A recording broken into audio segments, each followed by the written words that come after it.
விஜய் ஆட்சி அமைப்பாரா? சிஎம் ஆவாரா? இதுதான் இன்னைக்கு இருக்கிற மிகப்பெரிய கேள்வி. இதுல என்ன ஒரு விசித்திரமான ஒரு விஷயம்னா, எதிர்க்கட்சிகள் கூட அமைதியா இருக்காங்க. ஆனா எதிர்க்கட்சிகள சார்ந்தவங்க வந்துட்டு, அவங்கலாம் விஜய்ட்ட தோத்து போயிட்டாங்களேங்கிற வருத்தத்த தாண்டி, விஜய் ஆட்சி அமைக்க முடியலங்கிறதுல ஒரு மிகப்பெரிய சந்தோஷமா இருக்காங்க. எதிர்க்கட்சி நாங்க ரெடியா இருக்கோம். ஆளுங்கட்சி நீங்க ரெடியா இருக்கீங்களான்னு ரொம்ப நக்கல் பண்ணிட்டு இருக்காங்க. ஆஸ் யூசுவல் எப்பவுமே தற்குறி 2% கூட ஓட்டு கிடைக்காது.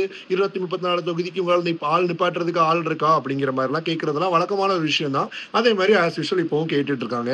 எனக்கு என்னன்னா, இந்த ஒரு வருத்தமான ஒரு சூழ்நிலையில, வருத்தத்த தாண்டி ரொம்ப சிரிப்பா இருக்கு. என்னன்னா, இந்த மாதிரியான தடைகள் வந்துட்டு சினிமால இருந்தே நம்ம தளபதிக்கு வந்துட்டு புதுசான விஷயம் கிடையாது. எஸ்பெஷலி டாக்கிங் அபௌட் பாலிடிக்ஸ் அது புதுசே கிடையாது. ஏன்னா ஸ்டார்ட்டிங்ல இருந்து நம்மள மதிச்சவங்கள விட அண்டர் எஸ்டிமேட் பண்ணவங்க தான் ரொம்ப அதிகம். அண்ட் எப்படி எப்படி கமெண்ட்ஸ்லாம் குடுத்தவங்க முன்னாடி வந்துட்டு விஜய் வந்துட்டு சாதிச்சு ஒரு 108 தொகுதி, 107 தொகுதியில வந்துட்டு ஒரு பெரும்பான்மை காட்டியிருக்காங்க. அது போக மத்த தொகுதிகள்லயும் பார்த்தீங்கன்னா, கிட்டத்தட்ட பெரும்பான்மை நம்ம தான். ஸோ அப்படி இருக்கும்போது இதுவே மிகப்பெரிய வெற்றி தான். அதனால அதிலேயே நம்ம ஐடியலா இருக்க போறோமான்னு கேட்டா கிடையவே கிடையாது. ட்ரஸ்ட் மீ இந்த வீடியோ வேணா சேவ் பண்ணி வச்சுக்கோங்க.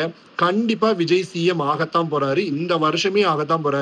என்னமோ இந்த 2031 அந்த டாக்ஸ்லாம் கிடையாது. இன்னும் கொஞ்சம் சமயங்கள்ல உங்களுக்கு ஒரு நல்ல ஒரு தீர்ப்பு வரப்போகுது. அது பார்த்ததுக்கு பிறகு மறுபடியும் சாத்திக்கிட்டு, மூடிக்கிட்டு போங்க. அந்த மாதிரி போறீங்க. அதனால கொஞ்சம் ஆட்டத்த வந்துட்டு கொஞ்சம் கம்மி பண்ணிக்கோங்க. அது வந்துட்டு உங்களுக்கு நல்லது. எங்களுக்கு வந்துட்டு எல்லாமே நல்லது தான். நீங்க பண்றது ஆக்சுவலா பார்க்கறதுக்கு ரொம்ப என்டர்டெய்னிங்கா இருக்கு. இதுவரைக்கும் சினிமால ட்விஸ்ட், டர்ன், ஃபைட்டு அது இதுன்னு காமிச்சிட்டு இருந்த நம்ம தளபதி, அரசியல்லயும் கள இறங்கி வேற லெவல்ல செஞ்சுட்டு இருக்காரு. கண்டிப்பா சிஎம்மும் ஆகப் போறாரு. வீடியோவ சேவ் பண்ணி வச்சுக்கோங்க. பொறுத்திருந்து பார்ப்போம்.